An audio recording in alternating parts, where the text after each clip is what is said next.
What is a pilot deviation and what have you got to do to earn one? Well, let me show you. These guys worked hard to earn a pilot deviation. Watch. Victor 636, you're 8 miles from Strad at 3000, clear on F24. Okay, the main player in this is ExecJet 636. Now, there's lots of other similar call signs in this video, so listen carefully to 636. It's an ExecJet airplane. There's other ExecJets that are coming into the same Teterboro Airport. But this guy's been given a clearance to descend to 3,000 feet before a point called Strad. Is he going to get there? Let's see. Sounds good on F24, Victor 636. North FlexJet 566, 4000, 0 on the heading. Jet 562, altimeter 2975, good morning. Normal back and forth with other airplanes is going on. Good evening, FlexJet 562, 4000, 040 on the heading. FlexJet 562, near approach, good morning, hello. Okay, are they going to make it? Jet 636, everything okay? Sure. Okay, because I gave you Strad at 3000. Strad is 5 miles behind you, and you're still at 4000. Okay, so here's the first deviation. He gave him Strad at 3,000. They're still at 4,000. They didn't descend. They didn't comply with the air traffic control instructions. Is that a big deal? And is that the end of the day? Yeah, it is a big deal. Now, is that a deviation? Yeah, but most air traffic controllers are going to go, maybe they were distracted, maybe they didn't hear me. We give each other the benefit of the doubt as long as there wasn't some sort of near midair collision or something like that. So, but it starts a chain of events here because now this air traffic controller is going to watch ExecJet 636 to see if they comply with the rest of the instructions. Victor 636, we're going to 3000 now. Okay, now he says they're going to 3,000. 3000, where's the approach? Say again? 636, we heard at or about 3000, clear for the approach to Strad.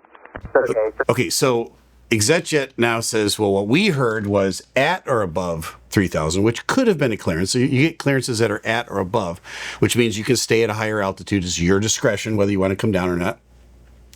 So they're claiming that that's what they heard. Now, whether that's true or not, okay, let's give everybody the benefit of the doubt. Let's say they heard it wrong. We clearly heard it. They didn't read it back at the time, by the way, which is mandatory. You have to read it back. They're claiming that they got it wrong. Okay, no big deal. Let's continue on. And now he's going to say to them, well, when you get to Wheezy, and Wheezy's way down the road here. Okay, Wheezy's like 3 points away. When you get to Wheezy, at least be at 2,000. All right, and he gets a buy-in on Wheezy. Let's listen to that. At least when you get to Wheezy, make sure you're at 2 there, right? Wheezy 2 is at 636. Okay, so he reads it back. Wheezy at 2,000 feet, and he reads back his call sign. So now the loop is closed on this. Do you think he's going to be at 2,000 feet at Wheezy? Let's see. At 102, turn right, heading 080. 080, I come 102. All right, let's do a little fast forward here and get to Wheezy. 633, 4,000, Lima. Okay, so let me stop for a second. And that other ExecJet read back a clearance and said 4,000. And then at the end of it, he says Lima. What is that? Every once in a while, you'll hear a phonetic military expression. The alphabet is spelled out Alpha, Bravo, Charlie, Delta, Echo, Foxtrot. You'll hear one of those expressions at the end of a transmission. What is that? That's the ATC information that this pilot is letting air traffic control he's already got. ATC is Automatic Terminal Information System, and it gives you all of the information that you need to know for the last hour about that airport, including the weather, the runway, the approach in use, the altimeter setting. All of that information has been gathered, and in one word, Lima, which that was Lima, right, for that ATIS, he's letting air traffic control know he's got all that information. It saves a lot of communication on the radio. So anytime you hear that, he's just acknowledging that he's got the ATIS information already. All right, let's see how Wheezy turns out. North approach, at 633, 4,000, Lima. 633, good morning, altimeter 2975. All right. Jet 562, descend and maintain 3,000. 3,000, FlexJet 562. Normal coming and going. Let's fast forward now. Let's get to Wheezy. Let's see what happens here. Survey says. Stand 102, direct to Wheezy, speed 170. clearing lots of people to wheezy.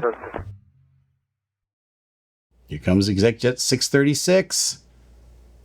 What altitude are they at? 636.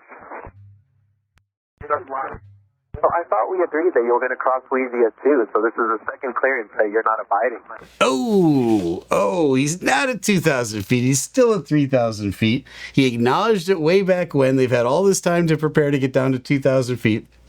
He crosses Wheezy at 3, and the guy's kind of clueless. He's like, yeah, go ahead. Yeah, what's up, right?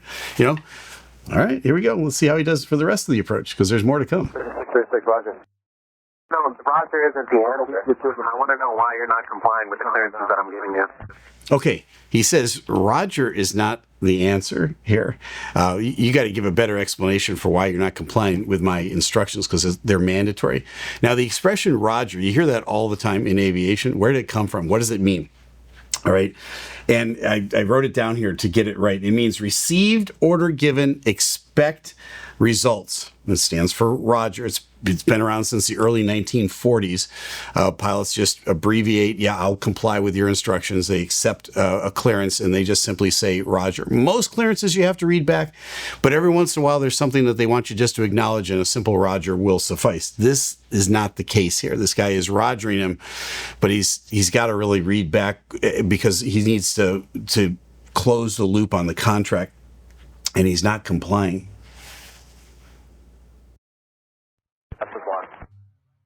Want to know the reason why you're not complying with the clearances that I give you? Are you separating yourself from other IFR traffic? Would you like to continue VFR, or, I mean, I'm just confused why I keep asking you to do something you're not doing what I'm telling you. Okay, this is bad. This is a setup, because when air traffic control says, are you separating yourself? And that's my job, right, as air traffic controller. And are you, what are you doing? I'm confused, right? They shouldn't be confused. Sir, we sent it to 2,000 at Wheezy, and I was sorry. Sorry. Right it back. Sure. The 562, turn right heading 080. Okay, now he says to him, read it back. And he says, yes, sir. That's all he says. He doesn't read it back yet. This guy's, he's going to get in trouble here.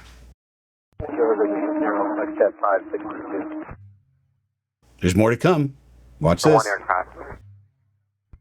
At 102, you're 5 from Wheezy. Wheezy at 2,000, you cleared the RNF 24. 2,000 cleared for the RNF 24, contact 102. Heading against the digit 686. So the guy now calls ExecJet 636. He gets his own call sign wrong. He says ExecJet 686. He says, oh, I'm a 636. I'm not sure where this guy's head is. Remember, he is also cleared for the approach. So he's going to make a sharp right-hand turn into Teterboro. Watch what he does next. 633, just here, current heading, maintain 3,000. 636, we're going left turn to 080, correct? Ooh, no, you're on the approach. 636, you're supposed to be at 2,000, you're cleared the approach, you're already not doing anything that I told you to do, and you're not descending. Like, I'm just confused. Do you want to continue going to Teterboro? What would you like to do? Descending now for Teterboro, digit 636, sorry. Now he's complying. Sharp right turn. 636, let me know when you're ready to copy a phone number. Oh, let me know when you're ready to copy a phone number. Ouch. It's tough, man. That's the worst day, the worst week, the worst month of your flying career when you get that. Of course, you have to write it down. Here we go. Ready to copy. 636, definite pilot deviation. Advise you contact Philadelphia approach on 215. He's getting his pencil out. He's writing down the number. All right. He's going to say, nope, read it back. Yep. 15. 633, just want to maintain 3,000. 3,000, that's 633. Okay. So that's how a pilot earns a deviation. Is it ever just one thing that causes a pilot deviation? Generally speaking, no. Could it be? Yeah. But generally speaking, this is a fluid situation, right? And everybody, you could have misheard. Something could have been blocked. Maybe it was true that he heard 3,000 or above back at that initial thing. But one after another, this is like the third or fourth non-compliance with a clear instruction. I don't know where he got 080 480 for a heading. Again, he didn't start the approach. At that point, you're going to hear the controller say, write down a phone number because we need to talk to you on the ground. So he says it's a definite pilot deviation. And then when you get on the ground, you call that number, and then they kind of start the ball rolling with what the FAA is going to do regarding your pilot's license and how they're going to handle this deviation situation. They take all this stuff really, really seriously. And so, my friends, rest assured, is flying safe? Yeah, it is. Are there mistakes made out there? Are there people that act unprofessionally at times? Certainly there are. That's true of any profession. But I am here to tell you that they're all over stuff like this, and they follow up with it immediately to make sure that it doesn't happen more than necessary. Makes sense to you? It's safe to fly. Now you know. I'm Captain Steve. Fly safe.